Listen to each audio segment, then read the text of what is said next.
Thank you, Larry. I am so happy to be back. I think this is the fourth time I have spoken at the Manhattan Rotary in the last 7 years. And let me say that I am a Paul Harris Fellow, but I forgot to bring my pen today. But I'm very honored that I did get that honor back as a congressman in 1988. The people in my district, seeing that I was trying to change things, thought that I represented the spirit of the Rotary in the way I approached Main Street, trying to help the people. You probably don't know my full background, but if you want to, it's in the back of this little book. Do each one of you have this book with a letter from George Bush I to me in 1991? The reason for that letter is that I worked 4 years in Congress to pass a bill to bring chief financial officers to every one of the U.S. agencies and departments. There are 28 of them. Now, you might say, well, I can't believe it. We didn't have CFOs? No. We had a OMB director, Office of Management and Budget. You had the GAO, the government, the Comptroller General. You had the Congressional Budget Office, the CBO. You had the Treasury Department.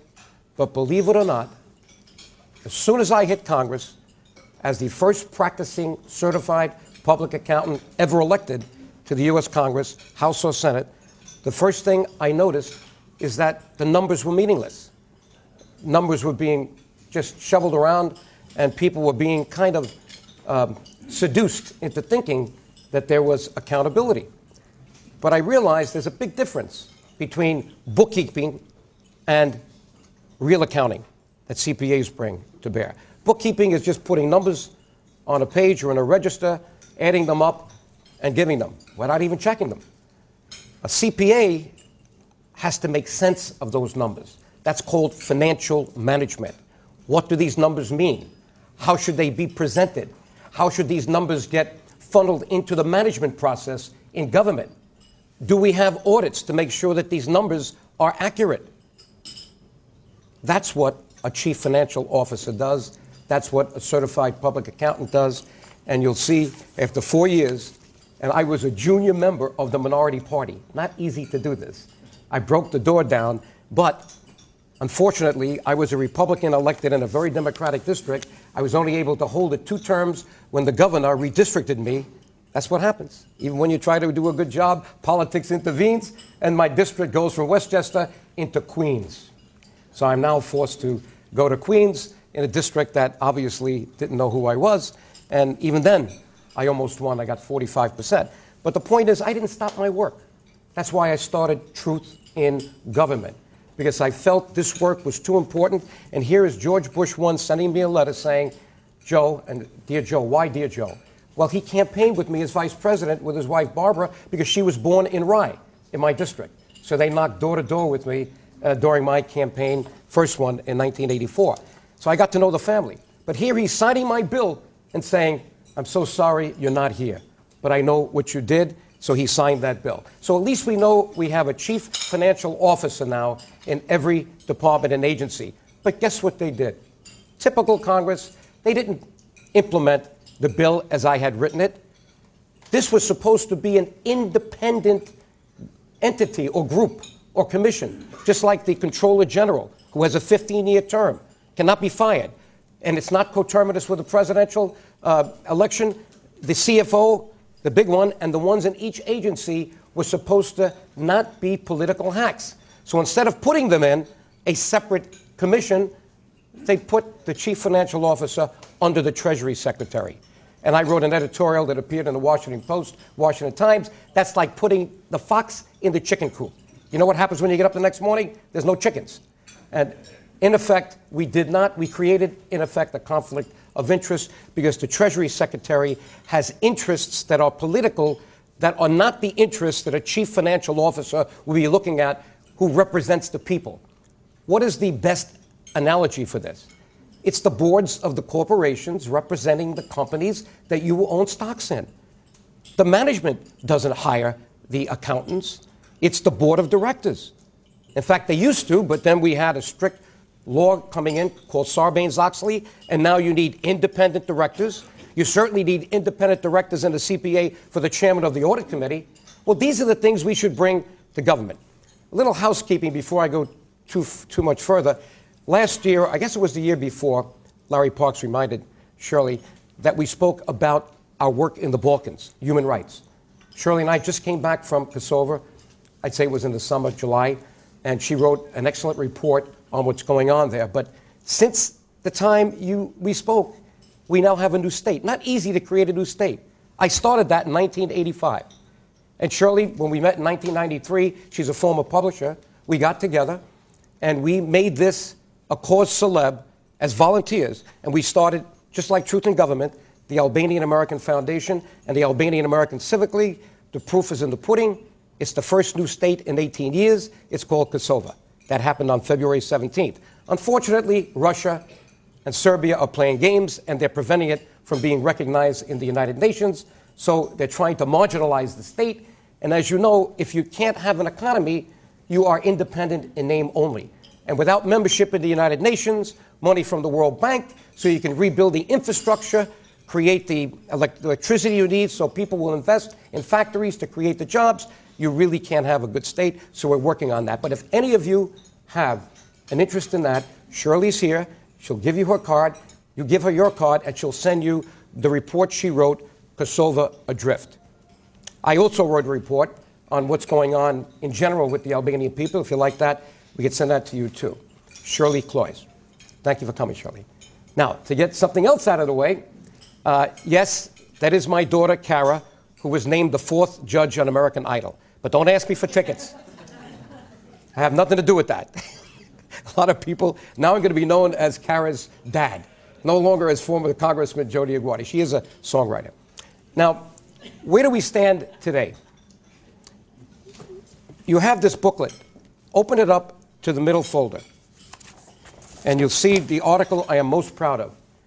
It's the article that I wrote entitled Cooking the Nation's Books. Now, why is this article important for you? Because I don't want you to believe me because I happen to have been a former congressman and I'm an accountant. I want you to know that people who should know better would not print this article if they didn't think it was true.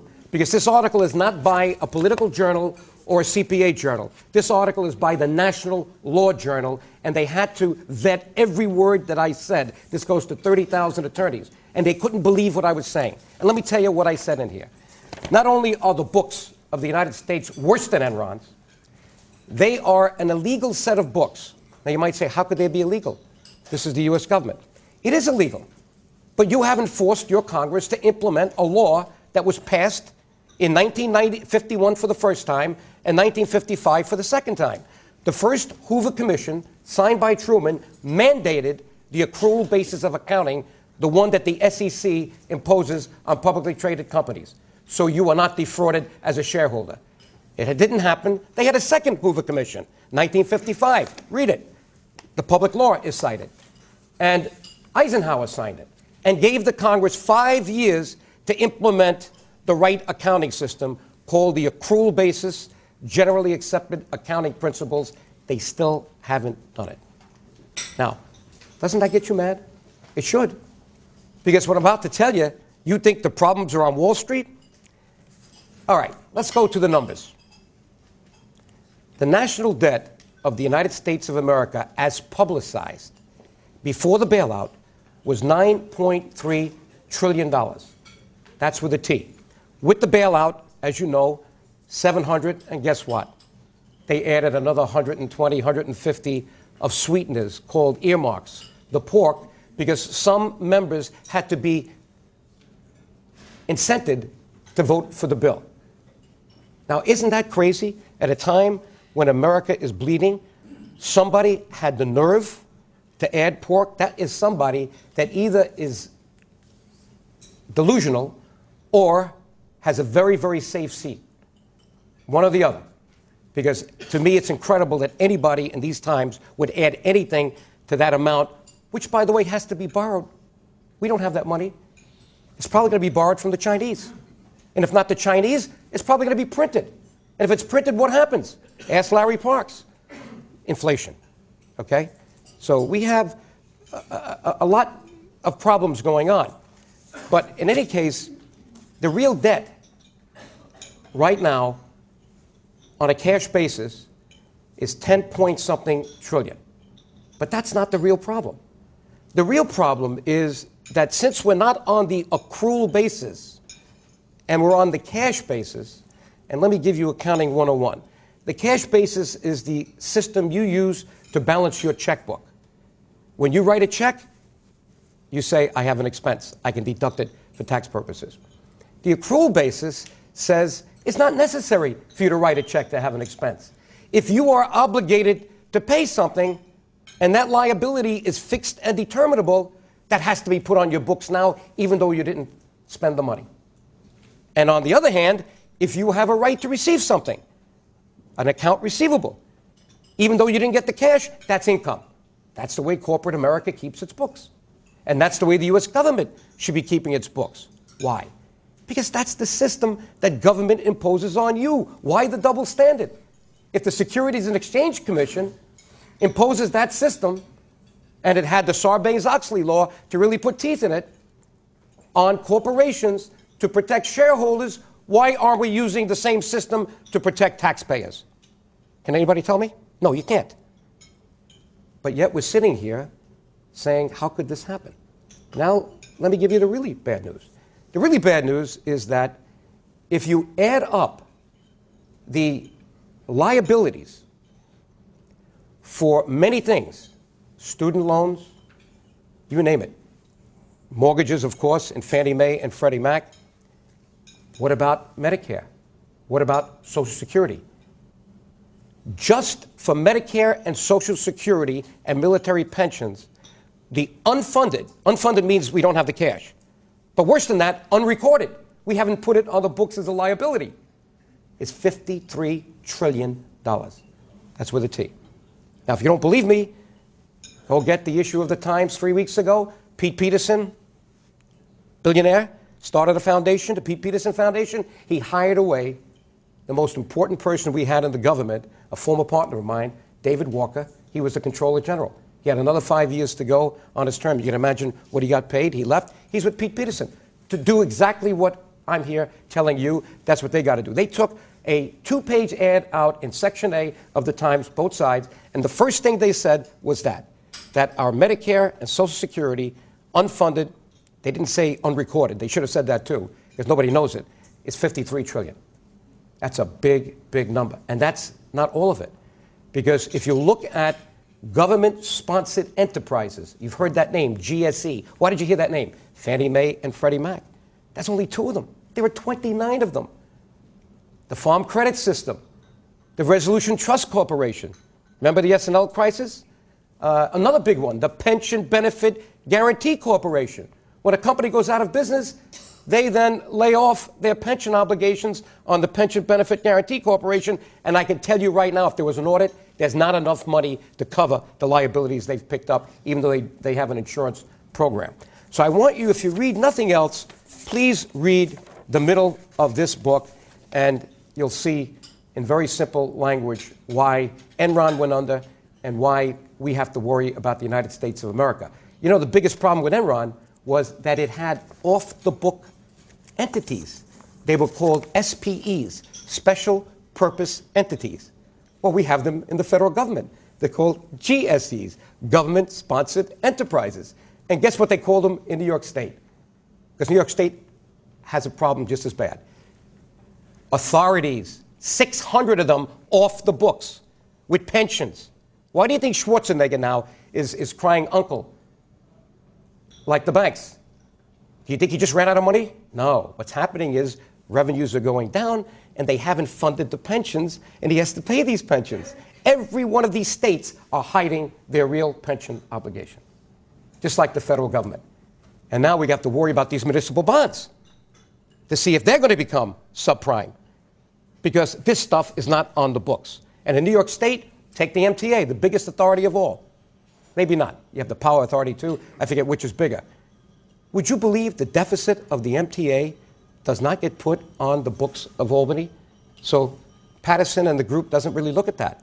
They have to, in effect, float bonds. But what does that tell you?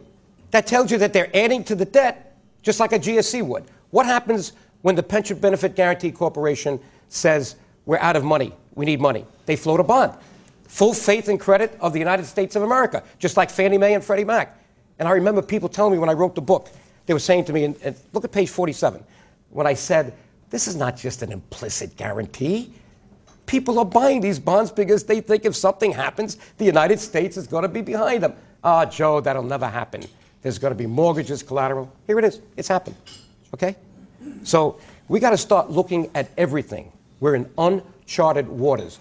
And speaking of waters, I thought of an image as I was meditating this morning because I wanted you to get the real picture that would stick with you. It's easy to hear numbers and you walk out. We all have problems, and you could forget easily some of these things. I was thinking of the Titanic. That's a terrible thing to think about. But, you know, when I think about these congressmen that are trying to keep their seats, I said this one time on the floor of Congress, there were no safe rooms on the Titanic. There are no safe districts in America if this country goes under. And yet, every congressman that I knew and know today are worried about getting reelected. Who's thinking about the country? Who's thinking about telling the people the truth about where we're going? And then it dawned on me, we're talking about the bailout of Wall Street. Is that good for Main Street? And then I came up with the topic, subprime national debt. The real bailout is yet to come. It's the United States of America. Now, it's not going to happen overnight because the baby boomers are just now arriving to ask for their Social Security benefits and Medicare. But is this going to be a gigantic tax on the next generation because we decided to consume their money? Is this intergenerational equity? Is this what America's all about? My parents were immigrants. My dad wouldn't move from the Bronx to Westchester in 1957 till he had the money in the bank. He wouldn't even take a mortgage on the house because that's how ingrained. When you come from poor families and you had to survive, you just want to have self-sufficiency. And I never forgot how he just took the money out of the bank and bought that house in 1957. Little did I know I'd be the congressman representing that district 20 years later. But that's America for you, okay? So we have now this issue of a subprime national debt. And the picture that came to mind as we talk about Wall Street and Main Street, do you remember the scene, the owner of the Titanic, this arrogant person who risked not only everybody's money, but everybody's life because he wanted to be the first one to reach New York in the least amount of time? Do you remember that? Okay.